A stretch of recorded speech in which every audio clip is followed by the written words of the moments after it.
अरहन्ताणं नमो अरहन्ताणं नमो अरहन्ताणं। ज्योतिपुंज गुरुदेव, ज्योति की साधना करने वाले साधक का। एक शिविरार्थी भाई ने पूछा, प्रेक्षा ध्यान का प्रयोग शुरू हुआ।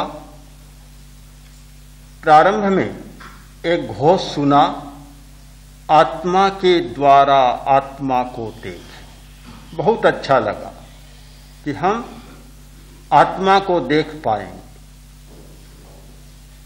एक चिर स्वप्न जैसे साकार होने लगा। आत्मा को देखने की सबसे प्रबल लालसा मनुष्य में होती है। हर व्यक्ति आत्मा और परमात्मा को देखना चाहता है, खुली आंखों देखना चाहता है, सामने खड़े हुए हों वैसे देखना चाहता है। बड़ा अच्छा लगा कि हमें आत्मा को देखना प्राप्त होगा, किंतु जैसे ही प्रयोग शुरू हुआ हमें कहा गया श्वास को देखें। भारी निराशा हुई। आए थे आत्मा को देखने के लिए, सुना आत्मा का दर्शन होगा और कहा गया श्वास को देखें। एक स्वप्न तो मीठा सामने आया, किंतु परिणाम कोई दूसरा ही आया। क्या साधना में श्वास को देखना ही बस होगा या आत्मा को भी देख पाएंगे? केवल श्वास को ही देखना है तो 10 दिन शिविर में आने की क्या जरूरत थी? ये तो रोज चलता है बेचारा, घर पर ही चलता है। सोते हैं तो भी चलता है, जागते हैं तो भी चलता है, खड़े होते हैं तो भी चलता है, बैठते हैं तो भी चलता है, चलता ही रहता है। श्वास को तो जहां कहीं भी देख लेते। फिर हमें क्यों बताया गया आत्मा के द्वारा आत्मा को देखें? तर्क बहुत समर्थ था। तर्क को तर्क के द्वारा काटा भी जा सकता है। तर्क कितना ही बलवान हो, कोई भी तर्क आज तक दुनिया में ऐसा नहीं हुआ जिसका प्रति तर्क न हो। एक भी तर्क नहीं है कि जिसका कोई दूसरा उल्टा तर्क न हो, विरोधी तर्क न हो। हर तर्क का विरोधी तर्क मिलता है। एक बार सुनते हैं ऐसा लगता है कि तर्क अकाट्य है। अगर अकाट्य हो वह तर्क हो ही नहीं सकता। अनुभव अकाट्य हो सकता है, तर्क कभी अकाट्य नहीं हो सकता। तर्क तो बुद्धि का खेल है। जो बुद्धि का खेल है वह अकाट्य कैसे हो सकता है? अनुभव चेतना का परिणाम है, वह अकाट्य हो सकता है। शाश्वत सत्य का स्पर्श होता है अनुभव के साथ। तर्क के साथ कभी शाश्वत सत्य का स्पर्श नहीं होता। मैं तर्क में नहीं उलझा, और इसलिए नहीं उलझा कि कल ही मैंने मेरे आचार्य से सुना था कि तर्क से सच्चाई नहीं मिलती, तो फिर उलझने का सवाल ही नहीं था। मैं 2 क्षण मौन रहा और मैंने कहा, मैं तुम्हारी बात को काटना नहीं चाहता, तर्क के प्रति तर्क प्रस्तुत करना नहीं चाहता, केवल एक कहानी सुनाना चाहता।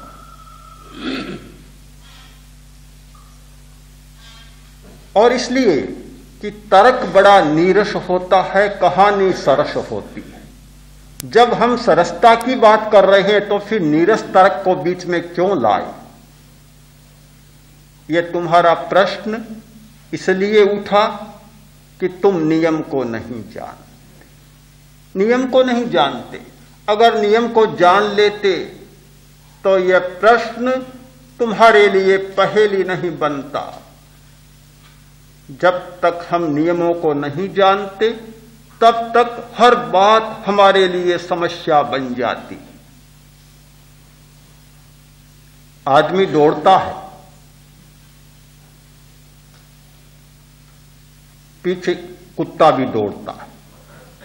आदमी इसलिए दौड़ता है कि कुत्ते के से भागता है, डरता है और पिंड छुड़ाने के लिए भागता है। पीछे पीछे कुत्ता दौड़ता है, आगे आदमी दौड़ रहा है, पीछे कुत्ता दौड़ रहा है। पर क्यों दौड़ रहा है? नियम तो जान ले। अगर नियम जाने तो दौड़ने की जरूरत नहीं। आदमी भय के मारे दौड़ता है, और जब आदमी ज्यादा डरता है, भय ज्यादा होता है, तो एड्रीनल ग्रंथि का स्राव बढ़ जाता है, और वह एड्रीनेलिन जितना बढ़ता है उसकी गंध कुत्ते को आती है। कुत्ता गंध के पीछे दौड़ता है, आदमी के पीछे कुत्ता नहीं दौड़ता, वह गंध के पीछे दौड़ता है। जब खड़ा हो जाता है, कुत्ता भी खड़ा हो जाएगा, काटने नहीं भी आए पर खड़ा हो जाएगा। नियम को नहीं जानते, दौड़ते ही चले जाते हैं। अरे दौड़कर तो पीछे तुम बुला रहे हो उस कुत्ते को, तुम्हारी गंध एड्रिनल उपवृक्क ग्रंथि के स्राव की गंध उसको बुला रही है, बेचारा दौड़ेगा। खड़े हो जाओ, फिर कोई नहीं दौड़ेगा पीछे। आदमी खड़ा होना नहीं जानता, इसलिए सब पीछे दौड़ रहे हैं। अगर खड़ा होना सीख जाए, जान जाए, तो कोई भी पीछे नहीं दौड़ेगा। स्वयं खड़ा और सब दूसरे खड़े हो जाएंगे। हम नियम को नहीं जानते। 10वें कालिक सूत्र पढ़ा, उसमें एक श्लोक है, हथ संजय पाय संजय, बाह्य संजय संजय इंद्रिये, अज्झपरये सुसमाहि अप्पा।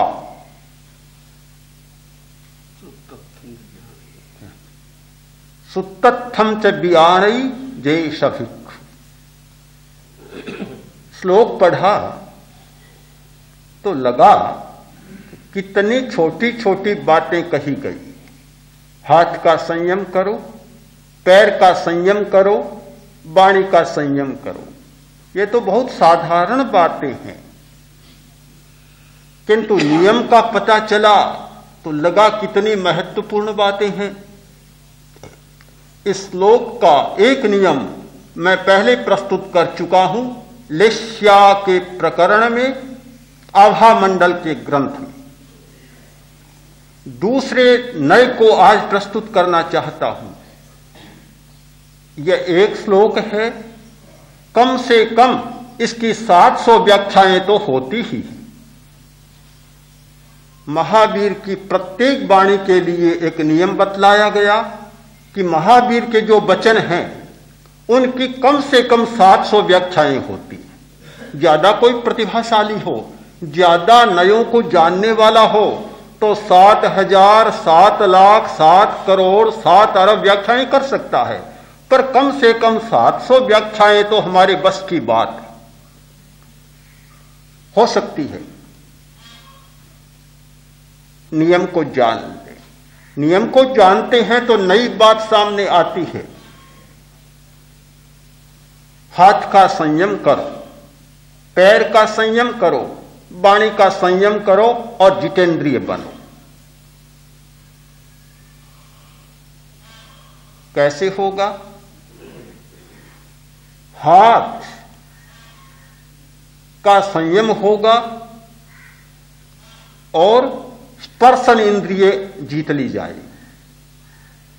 पैर का संयम होगा, चक्षु इंद्रिय पर विजय होगी। वाणी का संयम होगा और श्रोत्रेंद्रिय पर विजय प्राप्त होगी।